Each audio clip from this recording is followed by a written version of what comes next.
Saudara yang terkasih dalam Tuhan Yesus Kristus, selamat pagi. Mari kita bersama-sama awali kebaktian kita pada hari ini, hari Minggu tanggal 18 Juli tahun 2021. Dan hari ini kita akan mengambil tema Yesus Kristus, damai sejahtera kita. Bapak sekalian yang terkasih dalam Yesus Kristus, mari kita undang untuk bangkit diri, untuk bersama-sama kita memuji nama Tuhan dengan menyanyikan kidung jemaat nomor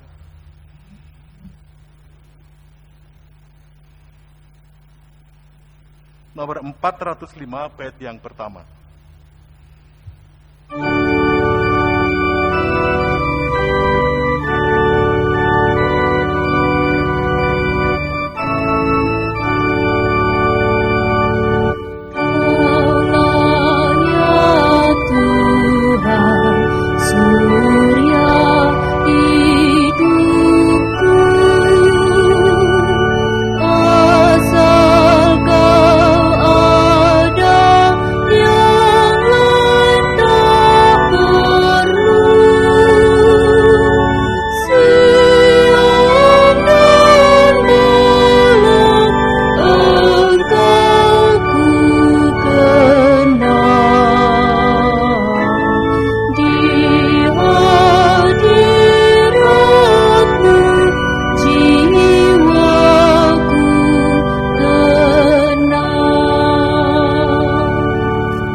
Ibadah minggu ini kita sucikan berdasarkan pengakuan kita yang demikian.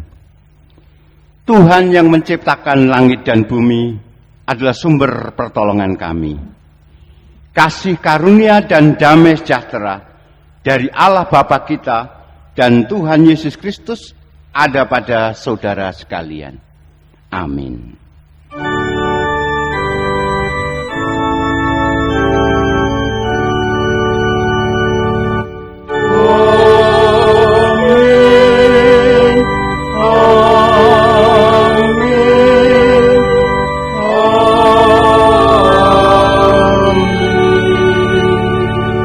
Dipersilahkan duduk.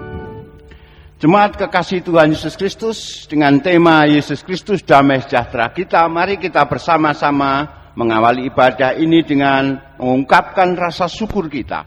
Kita akui bersama, sungguh damai sejahtera kita berasal dari Kristus. Kita gunakan bait yang kedua dan yang ketiga. Kaulah hikmatku, firman hidupku.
terkasih dalam Tuhan Yesus Kristus, mari kita bersama-sama mengakui segala dosa kita di hadapan Tuhan oleh karena kita tidak dapat melaksanakan apa yang sudah ajarkan kepada kita sekalian.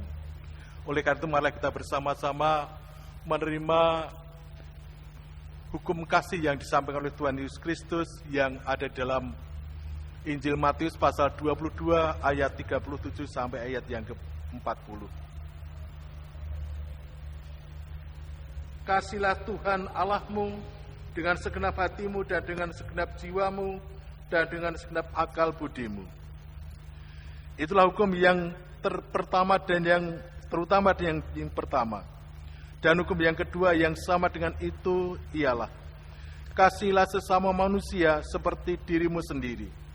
Pada kedua hukum inilah tergantung seluruh hukum Taurat dan kitab para nabi. Meskipun hanya dua perkara, dua hal, dua perintah, tetapi kita harus mengakui bahwa kita tidak dapat melaksanakan secara baik. Oleh karena itu Bapak sekalian, mari kita bersama-sama mengakui segala dosa kita di hadapan Tuhan. Kita akan memuji nama Tuhan dengan menyanyikan Kidung Jemaat nomor 33 bait pertama dan kelima.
Orang yang mengakui segala dosa-dosanya, maka Allah adalah setia dan adil dan akan mengampuni segala dosa kita.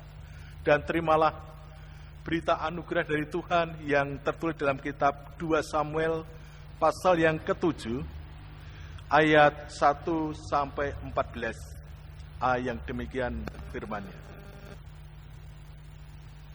Ketika raja telah menetap di rumahnya dan Tuhan telah mengaruniakan keamanan kepadanya terhadap semua musuhnya di sekelilingnya, berkatalah raja kepada Nabi Natan, "Lihatlah, aku ini diam dalam rumah dari kayu aras, padahal tabut Allah diam di bawah tenda."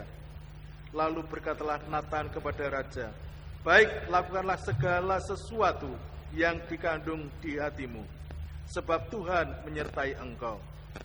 Tetapi pada malam itu juga datanglah firman Tuhan kepada Natan, demikian, "Pergilah, katakanlah kepada hambaku Daud, beginilah firman Tuhan, masakan engkau yang memberikan rumah bagiku untuk kudiami.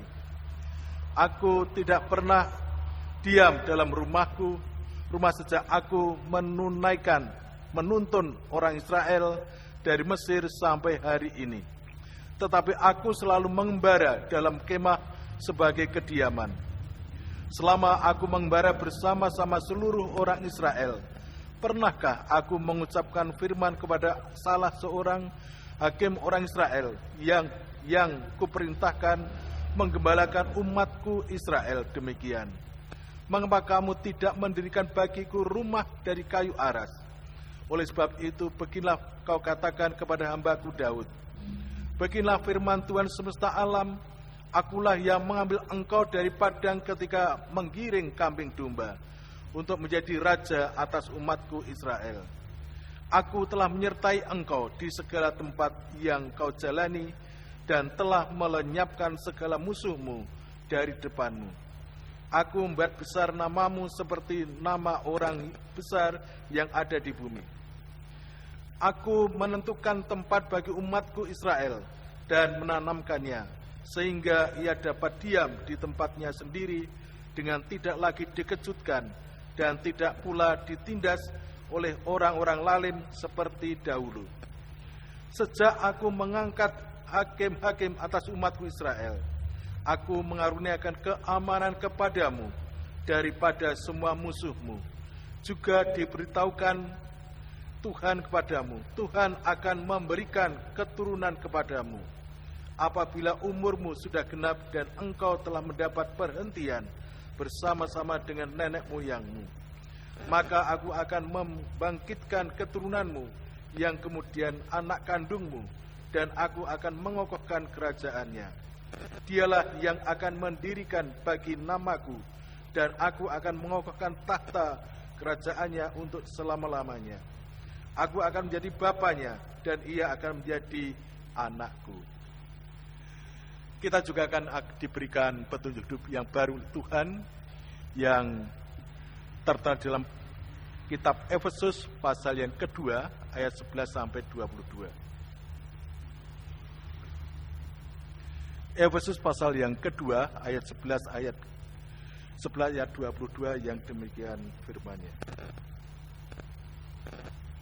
Karena itu ingatlah bahwa dahulu kamu sebagai orang-orang bukan Yahudi menurut daging, yang disebut orang-orang tak bersunat oleh mereka yang menamakan dirinya sunat, yaitu sunat lahiriah yang dikerjakan oleh tangan manusia. Bahwa waktu itu kamu tanpa Kristus, tidak termasuk kewargaan Israel yang tidak mendapat bagian dalam ketentuan-ketentuan yang dijanjikan, tanpa pengharapan dan tanpa Allah di dalam dunia. Tapi sekarang di dalam Kristus Yesus, kamu yang dahulu jauh sudah menjadi dekat oleh darah Kristus. Karena dialah damai sejahtera kita, yang telah mempersatukan kedua pihak, yang telah merubuhkan tembok pemisah, yaitu perseteruan.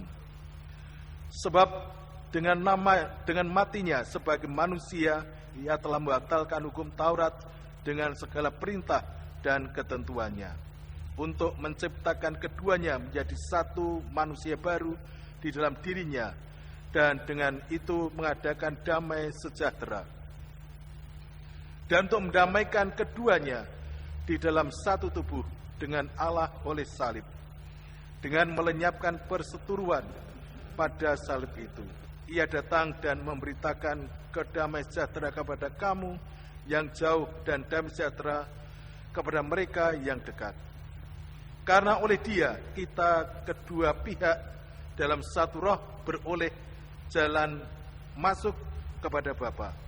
Demikianlah kamu bukan lagi orang asing dan pendatang, melainkan kawan sewarga dari orang-orang kudus dan anggota-anggota keluarga Allah, yang dibangun di atas dasar para rasul dan para nabi, dengan Kristus Yesus sebagai batu penjuru.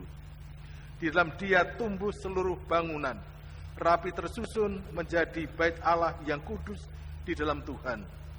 Di dalam Dia kamu juga turut dibangunkan menjadi tempat kediaman Allah di dalam Roh. Demikian Bapak sekalian, berita anugerah dan petunjuk baru untuk kita sekalian. Dan puji Tuhan, kita senantiasa dikasih oleh Allah di dalam Kristus Yesus Tuhan kita. Mari kita bersama-sama bangkit diri untuk bersama-sama memuji nama Tuhan dengan menyanyikan Kidung Jemaat nomor 439, bait yang pertama dan kedua.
Kepada kita sekalian diberikan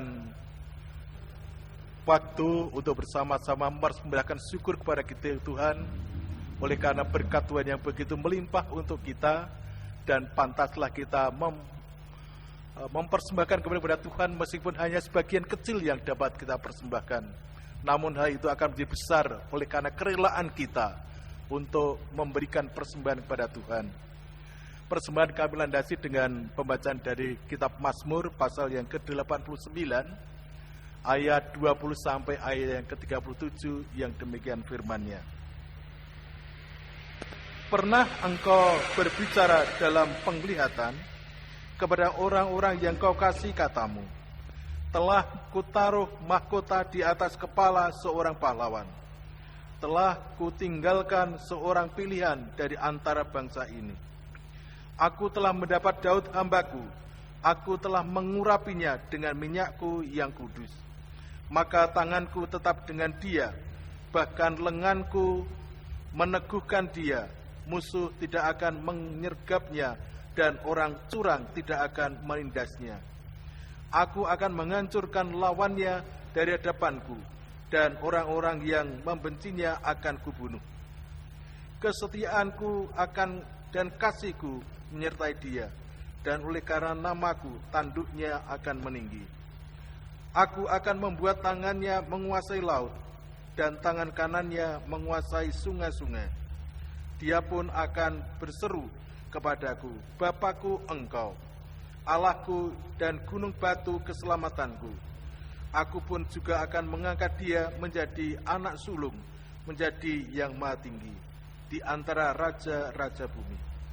Aku akan memelihara kasih setiaku bagi dia untuk selama-lamanya, dan perjanjianku teguh bagi dia. Aku menjamin akan adanya anak cucunya sampai selama-lamanya, dan tahtanya seumur langit. Jika anak-anaknya meninggalkan Tauratku dan mereka tidak hidup menurut hukum-Ku. Jika ketetapanku mereka langgar dan tidak berpegang pada perintah-perintah-Ku, maka Aku akan membalas pelanggaran mereka dengan gada dan kesalahan mereka dengan pukulan-pukulan. Tetapi kasih setia-Ku tidak akan Kujauhkan daripadanya, dan aku tidak akan berlaku curang dalam hal kesetiaan-Ku. Aku tidak akan melanggar perjanjian-Ku, dan apa yang keluar dari bibir-Ku tidak akan Kuubah. Sekali Aku bersumpah demi kekudusan-Ku, tentulah Aku tidak akan berbohong kepada Daud. Anak cucunya akan ada untuk selama-lamanya, dan tahtanya seperti matahari di depan mataku. Sementara kita mempersembahkan syukur kepada Tuhan, kita iringi dengan menyanyikan bersama-sama lagu dari Kidung Jemaat nomor 367, bait yang pertama dan yang ketiga.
Persembahan kita dengan doa.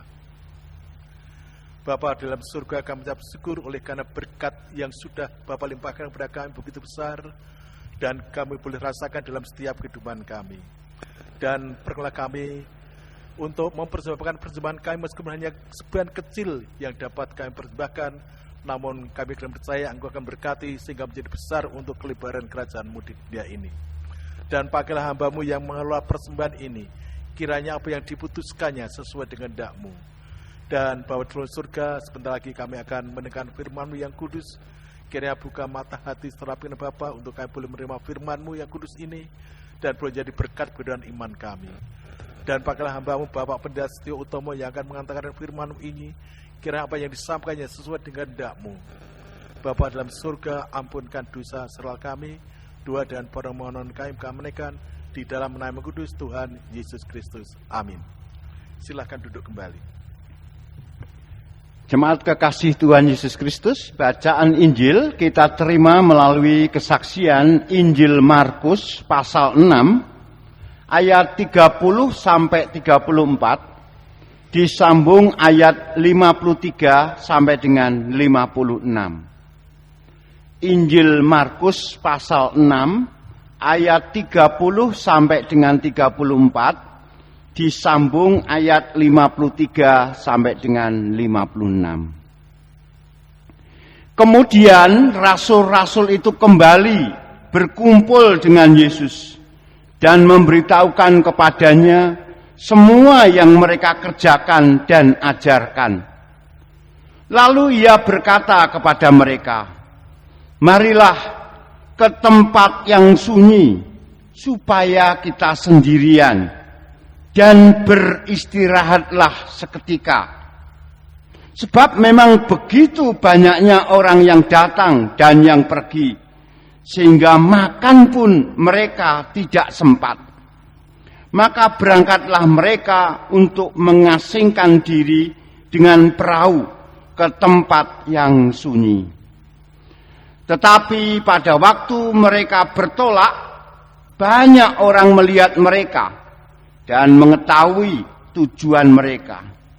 Dengan mengambil jalan darat, segeralah datang orang dari semua kota ke tempat itu, sehingga mendahului mereka.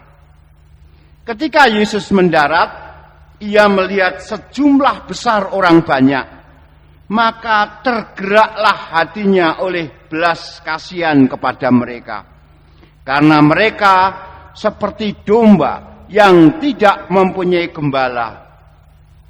Lalu mulailah ia mengajarkan banyak hal kepada mereka.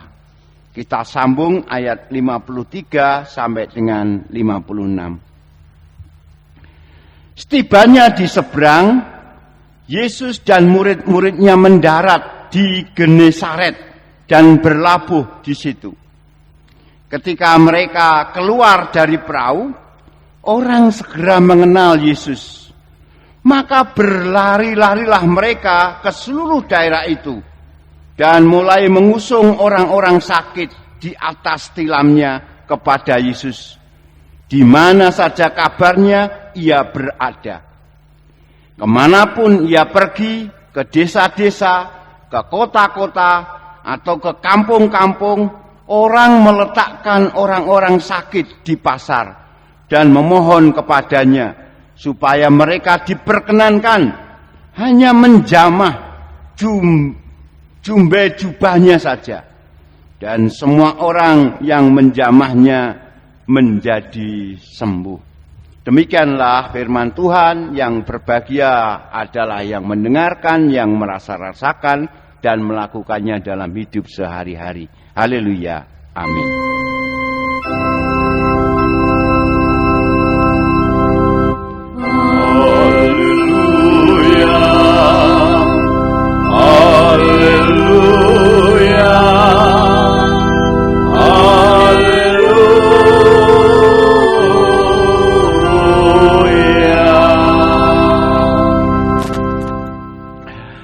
Yesus Kristus damai sejahtera kita. Bapak Ibu yang terkasih di dalam Kristus Yesus, di masa pandemi, di masa PPKM darurat, kita disodori tema yang menantang, soal damai sejahtera. Bagaimana kita mendapatkan damai sejahtera di tengah-tengah situasi yang berat dan sulit ini. Bapak Ibu, iman Kristen, agama Kristen itu berdasar pada perjanjian keselamatan Allah. Dan kita tahu perjanjian keselamatan Allah itu diperuntukkan bagi semua ciptaan. Dan Allah, kita ketahui, menjanjikan sesuatu yang indah, sesuatu yang melebihi apa yang dapat kita pikirkan, melebihi apa yang dapat kita bayangkan. Pertanyaannya adalah, bagaimana cara terbaik kita untuk bisa menyelaraskan dari perjanjian Allah tersebut? Bagaimana kita bisa merasakan damai sejahtera tersebut? Bagaimana kita bisa berkelimpahan sebagaimana kesaksian Injil Yohanes. Bagaimana kita bisa terbuka terhadap karya penyelamatan yang kita percayai. Nah, Bapak Ibu, bacaan-bacaan yang kita terima semuanya mengingatkan akan janji dan misi utama dari Allah.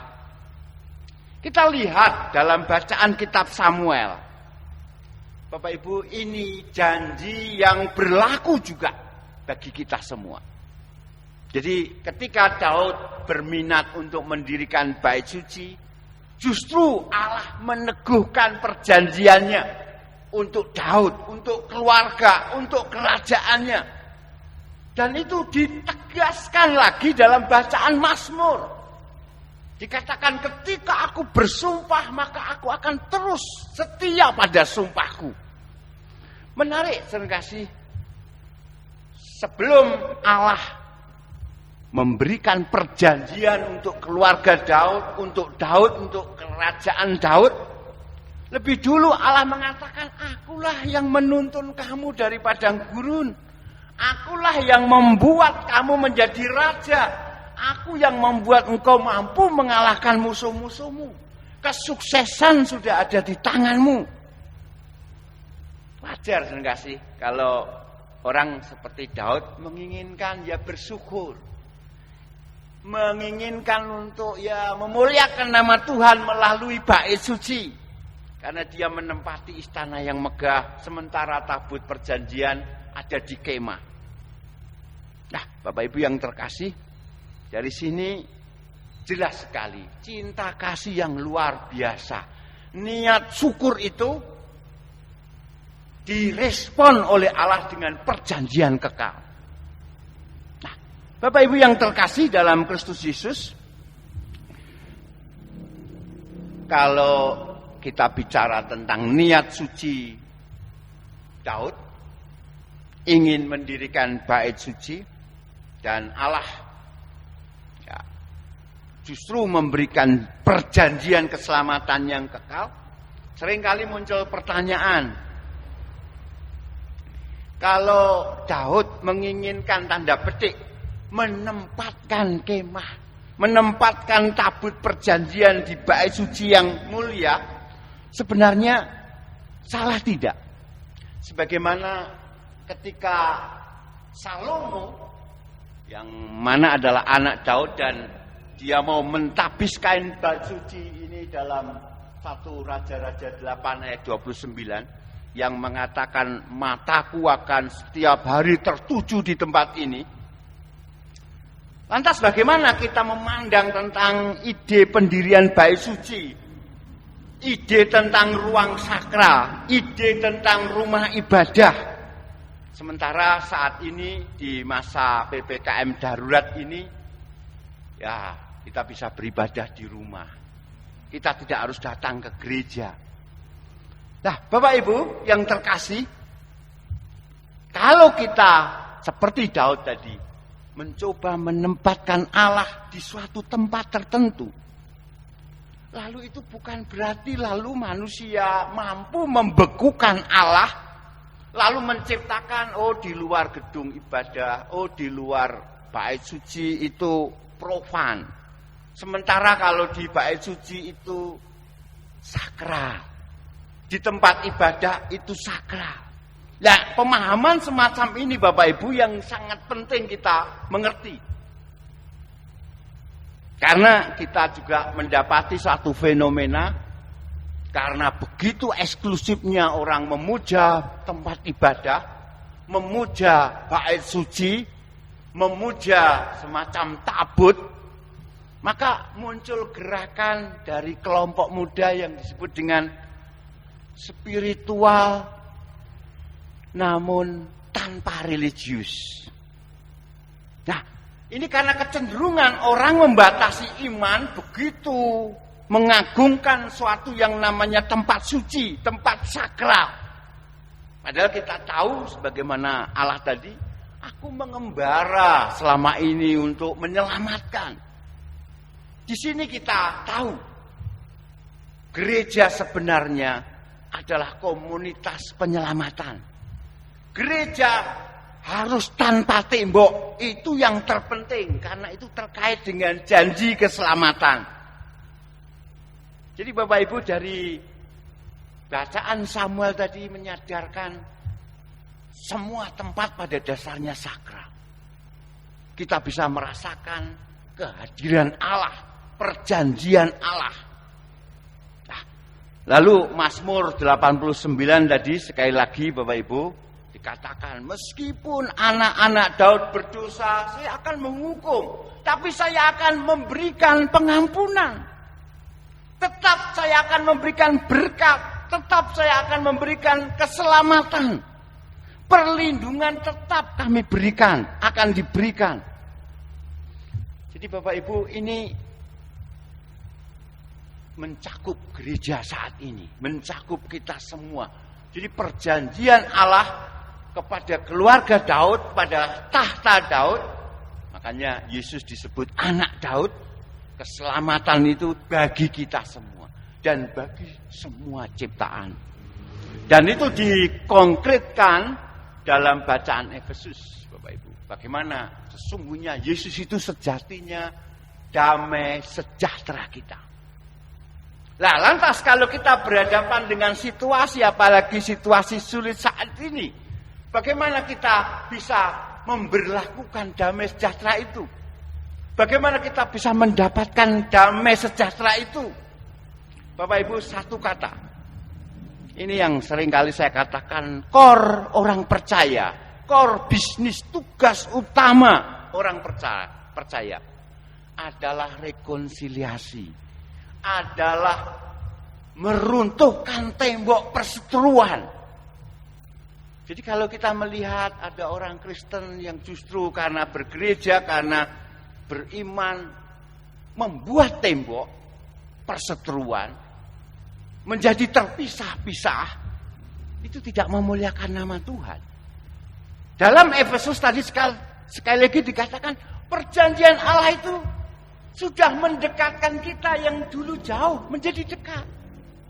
Kita dulu dikenal sebagai orang tidak bersunat, orang kafir, orang goyim, orang yang tidak mengenal Allah, tapi sudah didekatkan oleh Allah. Jadi misi kita, misi utama gereja adalah membatalkan seluruh perseteruan, membuat perseteruan itu runtuh.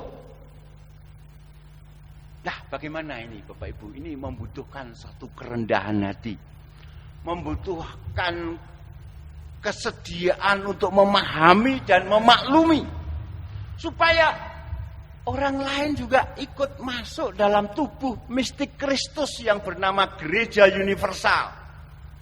Ya, kalau tidak ada action merubuhkan tembok perseteruan, nggak mungkin perjanjian Allah juga bisa dinikmati oleh orang-orang lain.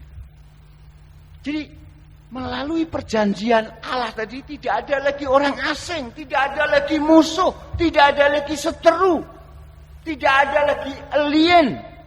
Ya, karena kita semua sama-sama berdiri sebagai orang-orang yang ingin diselamatkan oleh Allah, sebagai kekasih Allah. Karena semua ciptaan masuk dalam perjanjian kasih karunia Allah. Sekali lagi Bapak Ibu, di masa pandemi ini, kalau masih ada orang yang berpikir-pikir untuk menolong, oh dia tidak satu golongan, oh dia tidak satu agama, oh dia tidak satu gereja, itu kita membuat tembok. Ya, kalau kita masih punya dikotomi orang asing dan tidak asing, orang in group, out group, dan lain sebagainya, pribumi dan non pribumi dan sebagainya, jelas ini tidak sesuai dengan misi perjanjian Allah tadi. Sekali lagi dibutuhkan kerendahan hati, dibutuhkan welas asih, bukan demonisasi yang justru menciptakan tembok-tembok perseteruan. Nah, Bapak Ibu yang terkasih, tugas ini memang sangat berat karena mendatangkan damai sejahtera Kristus, meruntuhkan tembok-tembok perseteruan, belajar memahami, memaklumi, bahkan mengampuni. Nah, mari kita lihat bagaimana dinamika para murid dan Yesus sendiri ketika mengerjakan penyelamatan. Dalam Injil Markus digambarkan di sana tugas para murid dan tugas Yesus memang sangat berat. Mereka disibukkan supaya bisa menyembuhkan, memberi makan orang banyak, mengajarkan dan sebagainya. Sampai tadi Markus sempat mengamati, untuk makan pun mereka tidak punya waktu. Oleh karena itu Yesus mengajak, mari kita mengasingkan diri sejenak supaya kelelahan kita bisa kita ganti dengan tenaga lagi. Supaya nanti tugas-tugas ke depan bisa kita kerjakan dengan baik. Pelayanan-pelayanan kita untuk mendatangkan rekonsiliasi, mendatangkan damai sejahtera, jelas memeras energi kita, memeras emosional kita, memeras spiritual dan relasional kita. Oleh karena itu kita perlu mengikuti seperti Tuhan Yesus tadi. Ya, sekali-sekali kita retreat. Dan masa PPKM ini sungguh-sungguh menjadi waktu yang indah untuk kita bisa retreat. Ya, di tempat sepi sebentar itu kita butuhkan, karena Yesus dan para murid juga membutuhkan. Karena kita tahu tugas di depan kita itu masih banyak. Masih banyak tugas di depan kita. Tugas-tugas tadi rekonsiliatif, merobohkan tembok-tembok perseteruan itu masih ada di depan kita. Jadi Bapak Ibu yang terkasih, pekerjaan penyelamatan tidak akan pernah selesai sampai Tuhan Yesus datang kedua. Pekerjaan penyembuhan masih terus dibutuhkan. Saya tidak perlu mengulang lagi bagaimana kita seperti Yesus harus memberi orang makan banyak. Yesus melihat kerumunan itu seperti kawanan domba tanpa gembala. Jadi Bapak Ibu, bacaan dari Markus ini menyadarkan ada kebutuhan yang sangat besar di depan kita. Ada jeritan, ada seruan akan belas kasih. Kebutuhan akan damai, akan sejahtera. Dan tadi kita tahu, hanya lewat Yesus Kristus kita bisa mendapatkan penyembuhan. Dan kita pun diberi kemampuan sama seperti para murid untuk meneruskan karya Kristus.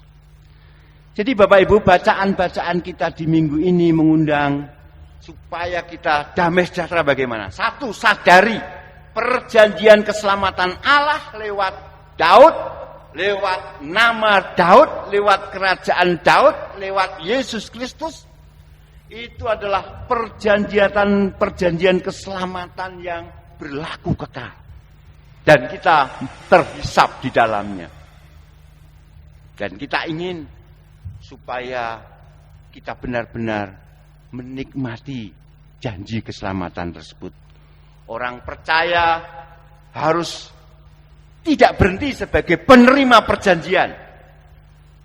Orang percaya harus siap dengan meneruskan perjanjian keselamatan tersebut. Orang percaya harus punya komitmen untuk melayani.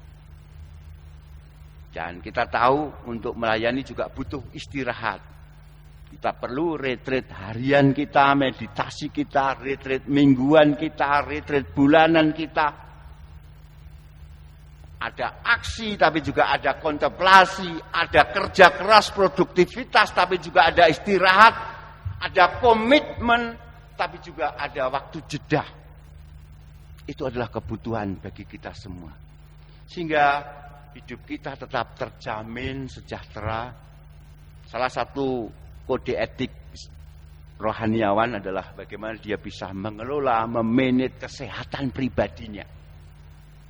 Ini menunjukkan karena memang tugas di depan banyak. Sehingga kita perlu harus prima. Nah, itulah Bapak Ibu, bagaimana kita terus-menerus supaya bisa dipakai untuk menjadi sarana karya penyelamatan itu, karya belas kasih itu terjadi sampai Tuhan Yesus datang kedua kali. Amin. Saat teduh untuk kita.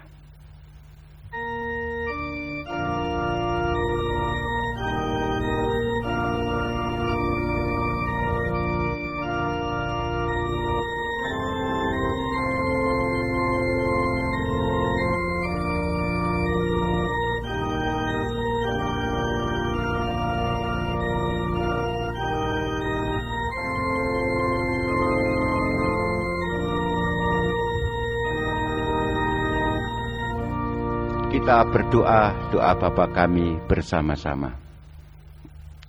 Bapa kami yang di surga, dikuduskanlah namamu, datanglah kerajaanmu, jadilah kehendak-mu di bumi seperti di surga.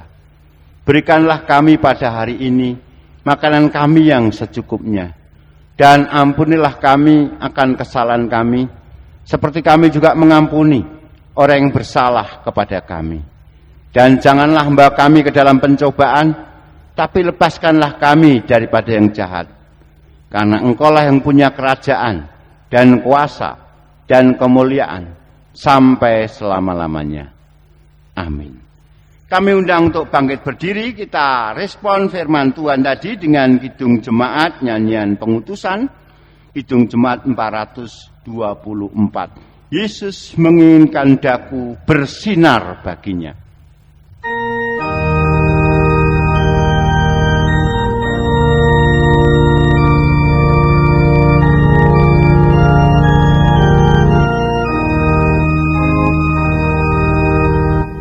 Yesus menginginkan daku bersinar baginya, dimanapun ku berada, ku mengenangkannya. Bersinar, bersinar, itulah kehendak Yesus. Bersinar, bersinar, aku bersinar terus.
Dikasih Tuhan Yesus Kristus, malah kita bersama-sama mengikrarkan iman percaya kita di hadapan Tuhan, sambil dan kita akan bersama-sama mengucapkan iman rasuli yang demikian.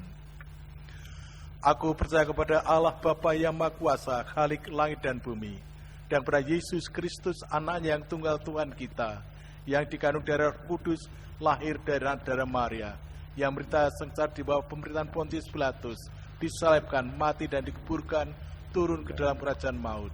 Pada yang ketiga bangkit pula dari antara orang mati, naik ke surga, duduk sebelah kanan Allah Bapa yang Maha Kuasa, dan dari sana ia akan datang untuk menghakimi orang yang hidup dan yang mati. Aku percaya kepada Roh Kudus, gereja yang kudus dan am, persekutuan orang kudus, pengampunan dosa, kebangkitan daging, dan hidup yang kekal. Amin. Karena kita telah menerima damai sejahtera dalam Kristus Yesus, kita diharapkan dapat bersinar dan terus bersinar, continue bersinar, dan terimalah berkat-Nya. Tuhan memberkati saudara dan melindungi saudara. Tuhan menyinari saudara dengan wajah-Nya dan memberi saudara kasih karunia. Tuhan menghadapkan wajah-Nya kepada saudara dan memberi saudara damai sejahtera. Amin. Amin.